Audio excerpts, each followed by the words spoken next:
रियासी में OBC reservation के लिए यहाँ पर एक विशाल रैली की गई है और मांग यही की जा रही है कि जम्मू कश्मीर में 27% जो है ओबीसी रिजर्वेशन दी जाए। आपको ये बता दें कि उनका साफ तौर से ये कहना है कि जब से जम्मू कश्मीर में यूटी दी गई है उसके बाद अभी तक ओबीसी रिजर्वेशन 27% नहीं मिली गई है। इसको लेकर आज यहाँ पर जो है विशाल रैली का आयोजन किया गया है और साफ तौर से यही मांग है कि अगर उनकी जो है मांग पूरी नहीं की जाती है तो इस रैली जो है अलग अलग जिलों और अलग अलग स्टेटों में भी देखने को मिल सकती है। ओबीसी हमारे समाज का हिस्सा और मैं अपने भाइयों को समर्थन करने के लिए यहाँ पे आई थी।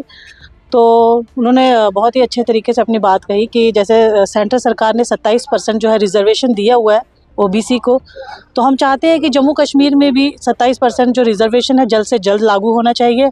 और मैं आशा करती हूँ कि हमारे माननीय प्रधानमंत्री जिन्होंने हर समाज के लिए, हर वर्ग के लिए इतना कुछ किया है, तो ये जो 27% का रिजर्वेशन है जम्मू कश्मीर में जल्द से जल्द लागू करेंगे। ये रैली आज कबीर सभा से शुरू हुई, यहाँ से जनाना पार्क और मुख्य बाजार से होते हुए फिर बस स्टैंड में जाके समाप्त होगी। हमारा 27% जो आरक्षण है वो अभी तक हमें नहीं मिला। कहने को तो हम आज़ाद हिंदुस्तान में रहते हैं, लेकिन हमारी जो हालत है वो गुलामों की तरह है, क्योंकि जो अधिकार इंडिया गवर्नमेंट ने हमें देने थे आज तक वो हमें मिले ही नहीं। जहाँ जानवरों की गिनती होती है, पशु पक्षियों की गिनती होती है, वहाँ हम लोगों की जो ओबीसी के लोग हैं उनका कॉलम आज तक किसी सरकार ने रखा। 1931 में ये हमारे सेंसिस हुए थे, उसके बाद किसी भी सरकार ने आज तक वो सेंसिस नहीं करवाए हैं। हमारी मांग है सरकार से कि सबसे पहले ओबीसी का सेंसिस कराया जाए, कास्ट बेस्ड सेंसिस हो, ताकि पता लगे देश में कौन कितने लोग रहते हैं। उसके बाद आरक्षण की व्यवस्था जो पूरे देश में लागू है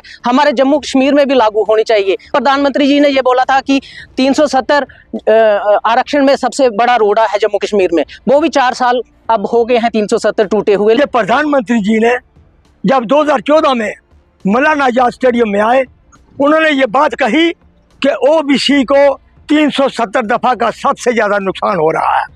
मैं कहता हूँ प्रधानमंत्री जी, आपकी 31 अक्टूबर 2019 आपकी जो 370 दफा देश के अंदर का कॉन्स्टिट्यूशन के तहत जो लगाई गई थी उसको खत्म कर दिया गया बिल्कुल।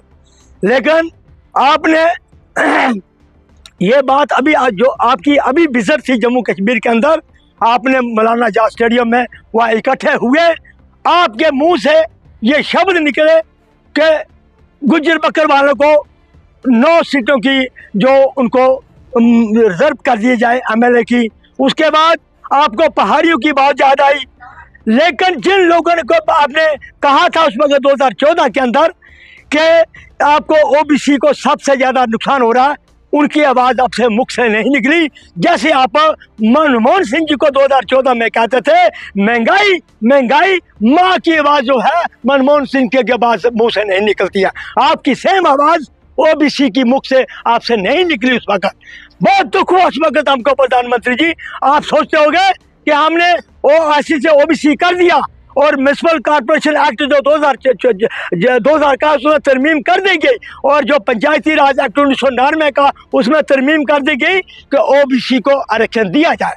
लेकिन साथियों, बड़े दुख के साथ कहना पड़ता है, जब आपने पहाड़ियों को जो जिनका वर्टिकल रिजर्वेशन का अधिकार नहीं है उनका हॉरिजॉन्टल अधिकार है, आरबीए का हॉरिजॉन्टल बन सकता है, लेकिन एएलसी का हॉरिजॉन्टल बन सकता है, लेकिन वर्टिकल रिजर्वेशन सिर्फ एससी, एसटी और ओबीसी को मिलनी चाहिए। पंचायती राज एक्ट है जो आपने जिसमें तरमीम की उसमें 27% आरक्षण लागू किया जाए।